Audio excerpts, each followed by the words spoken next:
সকাল সকাল ঘুম থেকে তাড়াতাড়ি উঠ, সময় মতো ব্রাশ কর, তারপর পড়াশোনা কর, নিজের কাজ কর। শুন, দুপুর হয়েছে, এদিকে যাস না, ওদিকে যাস না।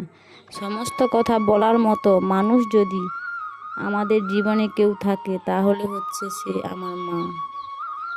সমস্ত ব্যাপারে আমাদেরকে বাধা দিয়ে নিজেদেরকে সরিয়ে রেখে কোথাও যেন তার সন্তানদেরকে আগলে রাখে, এটাই উপলক্ষে আমরা কখনোই করতে পারি না যতক্ষণ আমরা নিজেদের সেই স্থানে অতিবাহিত করি।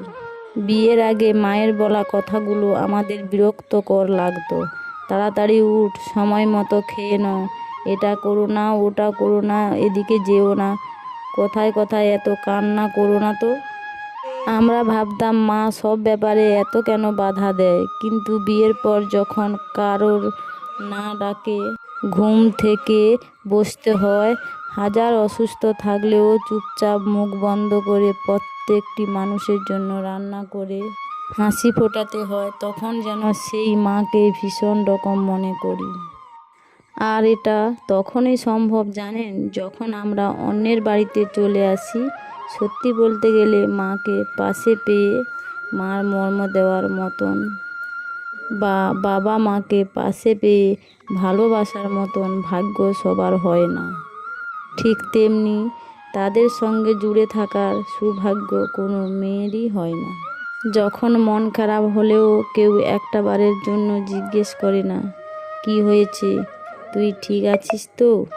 সত্যি বলতে গেলে এই কথার মধ্যে যে কতখানি শান্তি ছিল, কতটা ভালোবাসা এবং আবেগ লুকিয়ে ছিল তা ভাষায় প্রকাশ করা যায় না।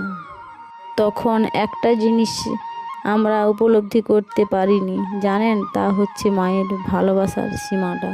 মা বাবা আগলে রাখে তাদের সন্তানদের শাসনের মাধ্যমে, কিন্তু আমরা হয়তো বোঝার যোগ্যতা অর্জন করতে পারি না।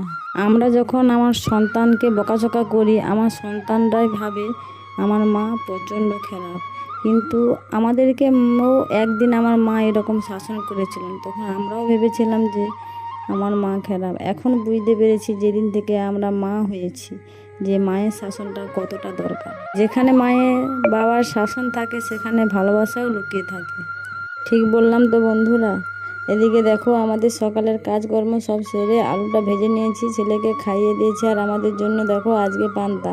সবার খাওয়া হয়ে গেছে, এবারে আমি একাই বসেছি। দেখো মাছের মোলা, আলু মাখা, সিঙ্গাড়া, আর এদিকে বাজার থেকে নিয়ে এসেছে কুঁদলি, ঢেঁড়স, হাঁপা, পটল, ঝিঙে।